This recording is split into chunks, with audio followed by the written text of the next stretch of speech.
Muy buenas tardes. Yo soy Juan Gerardo López, soy el director del Archivo Histórico de la Ciudad de México, Carlos de Sigüenza y Góngora.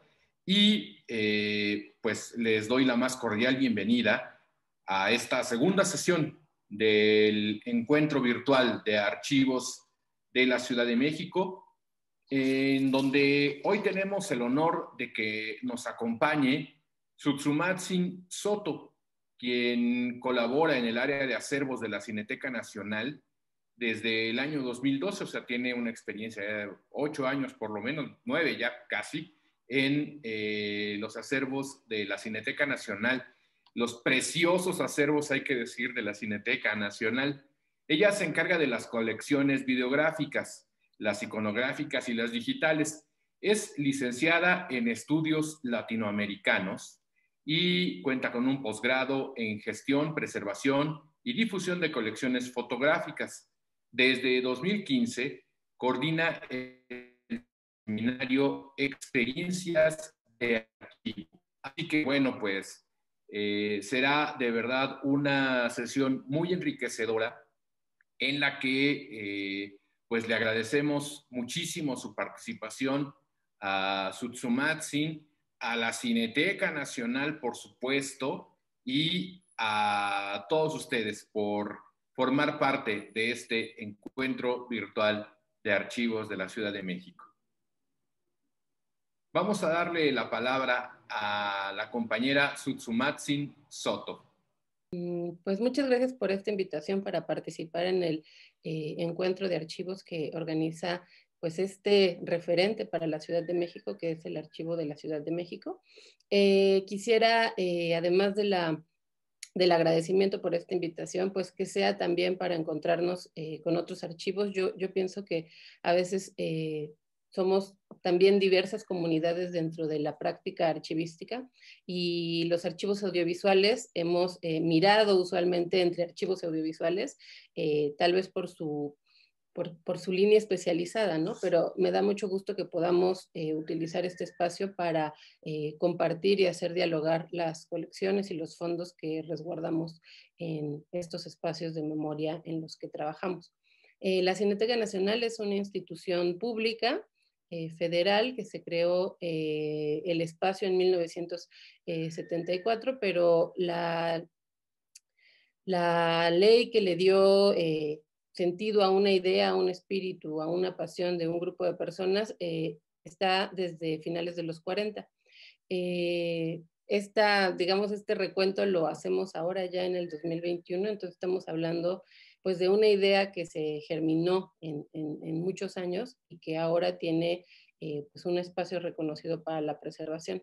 La Cineteca se conforma de material fílmico, que es el formato, el soporte que se conocía cuando se hizo la ley, pero esta ley se ha ido transformando para también dar cabida al cambio tecnológico, a los formatos en los que se ha depositado la imagen en movimiento. De tal forma que es un acervo que se compone también por soporte videográfico, cinta magnética y también soportes ópticos, y un gran acervo de documentación relacionada. Estamos hablando de un centro de documentación y de un grupo de colecciones iconográficas, principalmente fotográficas.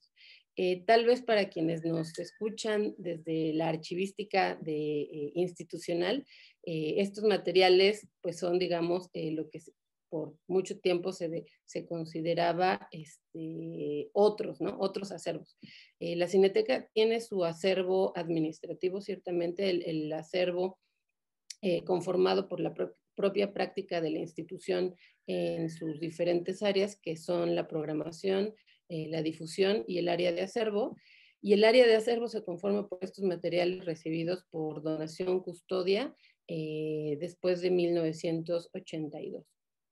El acervo se puede consultar físicamente en las instalaciones, para lo cual la primera entrada yo diría que es el centro de documentación, y la biblioteca digital. La biblioteca digital comenzó a digamos, a hacer el trabajo de puesta en acceso después de la remodelación del 2012, y en el 2015 es cuando está ya plenamente en funciones. Actualmente tiene más o menos 7,000 títulos, que son los títulos que fueron digitalizados en el laboratorio de restauración digital o en la propia área de biblioteca digital.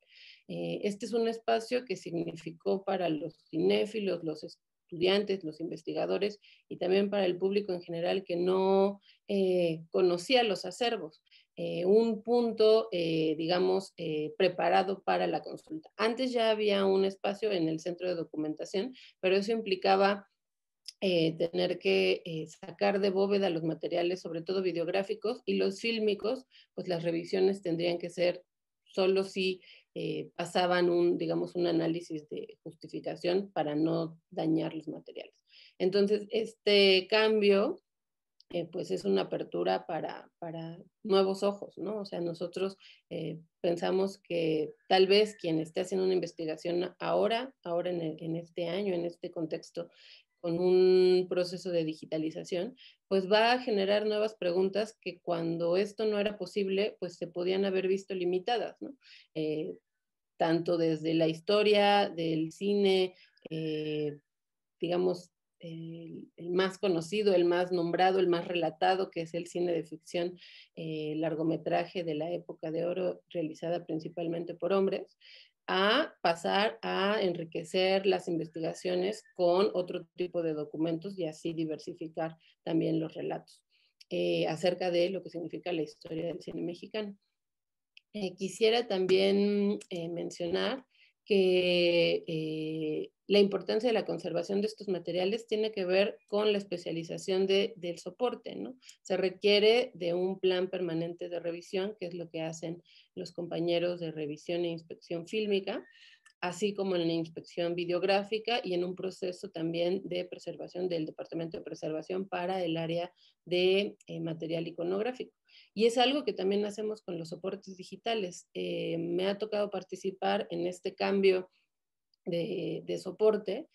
Podríamos decir que desde el 2006 la producción audiovisual es principalmente digital y eso ha requerido también para la Cineteca establecer protocolos de revisión, de inspección, de promoción del conocimiento de este cambio tecnológico. La ley de cinematografía indica que todas las películas que soliciten un permiso comercial tienen que depositar una copia en la Cineteca Nacional. Y esto se ha impulsado desde la creación de la ley, con la creación de la sede del 74, con el cambio de sede en el 84 y ahora con pues el cambio a lo digital, pues es algo que pues tenemos que seguir haciendo. Depende también de compartir el conocimiento, no solamente dentro de las instituciones, sino con las personas realizadoras de estos documentos, ¿no? O más bien realizadoras de su obra que se convierten en documentos en el acervo, ¿no? Que los construimos en una lógica de preservación, pues requiere de que haya una relación activa para que estos materiales se resguarden adecuadamente, aparte de la copia que por supuesto tienen los autores, en una institución que está pensada para la preservación comunitaria de la obra audiovisual de este país. Se realizan distintas investigaciones con estas películas, pero creo que la única manera de poder entender el panorama es también poder situarnos en la variedad de preguntas. Yo mencionaba que un tipo de investigación es que se hace con las filmografías de autores, de productoras, de estudios cinematográficos, pero que ahora se puede diversificar con otro tipo de acercamiento al acervo, ¿no? Estudiar acerca de esos otros oficios alrededor de la producción, por ejemplo, los Stillmans, tenemos unas colecciones muy interesantes de fotografías realizadas en esta modalidad de stills, vestuarios, tenemos una colección tecnológica. También es cierto que hay una limitación que por la lógica en la que se organiza el acervo, pues tendrá que ser analizada y puesta con diferentes capas, que es algo que seguramente pasa, o más bien es lo que debe pasar en cualquier acervo, hacer de la lógica del archivo una forma para acercarnos, entender cómo están organizados y qué les da sentido, qué tipo de documentos tenemos, por qué, para qué y quién los organiza de esa manera. Es algo que se tiene que conocer para entonces revertir lo que pudiera ser una limitación para hacer otras conexiones con esa información. La Cineteca Nacional se organiza principalmente por título de película y a su vez una serie de campos catalográficos que definen y que describen las autorías que hay en cada uno de esos campos. Y hay una sección muy importante de fragmentos, de material no identificado, material no editado, obra que no se relaciona con un autor en específico y que ahí es donde hace falta todavía pues contribuir a que se investigue. Otra forma de investigar también ha sido ilustrar investigaciones previas de algún tema social, por ejemplo, la infancia, o ilustrar cómo ha sido el cambio de la Ciudad de México a través de los registros audiovisuales, o bien que se utilicen estos materiales para su uso en documentales, ¿no? Usualmente se hace una investigación, se hacen entrevistas y luego se busca el material para utilizarlo en estas producciones. Y una otra opción de investigación que también se realiza es investigar los materiales por su contexto de producción o por sus características en específico y hacer de ahí pues otros escritos, otros relatos, no solamente escritos, también audiovisuales. Es un archivo abierto que, como les comentaba al principio, es público, el acceso es gratuito y está también, digamos, condicionado por la forma en la que se definen los derechos de autor para su reempleo, su uso. Eso no ha sido del todo explorado, lo cual es una ventana para que se puedan realizar nuevas investigaciones también acerca del rastreo de los derechos de autor dentro de los archivos audiovisuales. En este caso hay una reglamentación muy específica para las producciones de carácter cinematográfico y en el caso de estas lógicas, pues corresponde a lo que les mencionaba de la organización por título y autorías dentro del acervo. Esa parte de materiales no identificados, pues queda aún por explorar, definir, discutir y también ha sido un motor de exploración en la difusión. Aquí les quisiera mencionar que tenemos un canal de YouTube que se llama Miradas al Acervo, que es una lista de reproducción dentro del canal de YouTube de la Cineteca Nacional, donde pueden observar un panorama y que también se ha difundido el año pasado en coordinación con el programa de Contigo a la Distancia del Gobierno Federal de la Secretaría de Cultura. Y en ese van a poder ver materiales principalmente de no ficción. Estamos hablando que hay muchos noticieros y que hemos también tenido interés porque sean materiales que dan cuenta de otras geografías, ¿no? O sea, si bien una parte son producciones estatales en la modalidad de noticiero, muchas de ellas tienen que ver con representar diferentes estados de la República. Y aprovechando que estamos en esta invitación con el Archivo de la Ciudad de México, la parte de la documentación de la Ciudad de México es también muy importante, ¿no? Cuando hablamos de los soportes como el cinematográfico, pues también se habla de una pregunta, ¿no? ¿Quién podía y en dónde se podía conseguir el material para hacer estos registros? Y pues la Ciudad de México ha sido digamos, un centro donde estos materiales se adquieren, se hacen, se producen, y por eso hay una parte importante de la memoria de la ciudad en registros audiovisuales. Próximamente vamos a compartir un par de materiales no editados de algunas de las colonias en la primera mitad del siglo XX, y lo que se me hace interesante para que ustedes exploren cuando consulten este acervo es que es realmente una ventana, ¿no? Es una invitación a preguntarse qué más hay y cómo las preguntas que hacen los usuarios también definen lo que se va compartiendo, ¿no?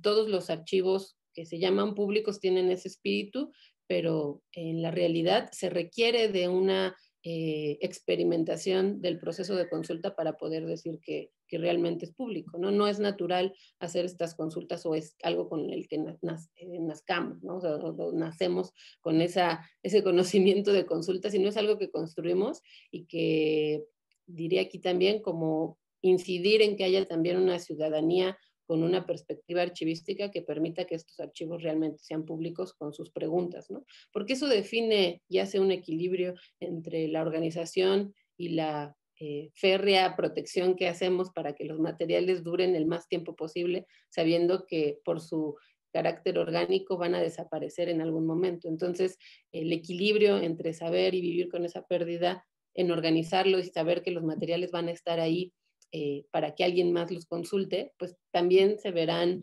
enriquecidos con las preguntas que hacen las personas, ¿no? Sean para una investigación especializada o también para un disfrute y un gozo que produce el conocimiento con materiales de archivo. Quisiera terminar comentando que este archivo se consulta con el catálogo de la Biblioteca Digital que está disponible en la página de la Cineteca Nacional y que también tiene que ver con lo que ha sido digitalizado, ¿no? En la Biblioteca Digital. Y un segundo momento es escribir un correo para una consulta, digamos, personalizada, en el cual los usuarios, bueno, explican el proyecto en el que están o los objetivos. En la práctica de la consulta de archivos audiovisuales, este ámbito es muy variado, ¿no? O sea, atendemos personas que van a programar películas para festivales, pero también personas que hacen investigaciones, digamos, en otros soportes, ¿no? Escritos sobre todo, o para producciones audiovisuales. Y la consulta y la respuesta a esa consulta tendrá que ver con el ámbito en el que se hace, pues, el trabajo de investigación para el que hacen esta solicitud y pueden escribir al correo directamente de la directora de acervos, que es Dora Moreno, y para el caso de las colecciones iconográficas, a subvideoicono@cinetecanacional.net, en el cual pues se atenderá personalmente. Quisiera entonces, después de esta invitación al público que escucha estas cápsulas, pero también a los colegas que trabajan en otras instituciones y que seguiremos encontrándonos virtualmente en esta modalidad de cápsula, en ponencias, en conversaciones, en temas, pues pensar que nuestras comunidades tienen diferencias de soportes, diferencias de la historia, de cómo se han creado nuestros espacios llamados archivos, pero que siempre ha sido y será muy rico intercambiar pues los retos y los límites también que tenemos desde el trabajo que hacemos. En la historia de la archivística audiovisual, o más bien la historia de las personas, de los trabajadores que obramos, que procedemos, que conocemos en los archivos audiovisuales, no solo en México, sino en la práctica en el mundo, a veces ha sido muy cerrada, ¿no? O sea, se han realizado métodos de organización, de administración muy específicos del soporte y de las motivaciones por las que se han creado estos espacios de memoria y que pocas veces tenemos esta oportunidad de compartir y hacer dialogar con otros archivos, principalmente de documentos escritos, y que no lo mencionaré aquí para solamente hablar de cuantificar si ha sido poco o mucho, sino de pensar que cada vez que lo es significativo y es valioso para que reconociendo estas comunidades de estas capas administrativas, pues se generen pues mejores prácticas de conocimiento y que ciertamente todos compartimos ahora pues mucho de fe en torno a la memoria depositada en los documentos. Muchas gracias. Pues a nombre de la Secretaría de Cultura del Gobierno de la Ciudad de México, a nombre del Archivo Histórico de la Ciudad de México y también en nombre de la Directora General de Patrimonio Histórico, Artístico y Cultural, vamos a darle nuestro más profundo agradecimiento a Sutsumatsin Soto y por su medio a la Cineteca Nacional, que ha tenido a bien participar en esta sesión del encuentro de archivos. Ya saben que estamos en las redes sociales y que pueden escribirnos y hacer comentarios y bueno, pues iremos buscando que se respondan en el transcurso de la semana. Muchas gracias a todas y todos.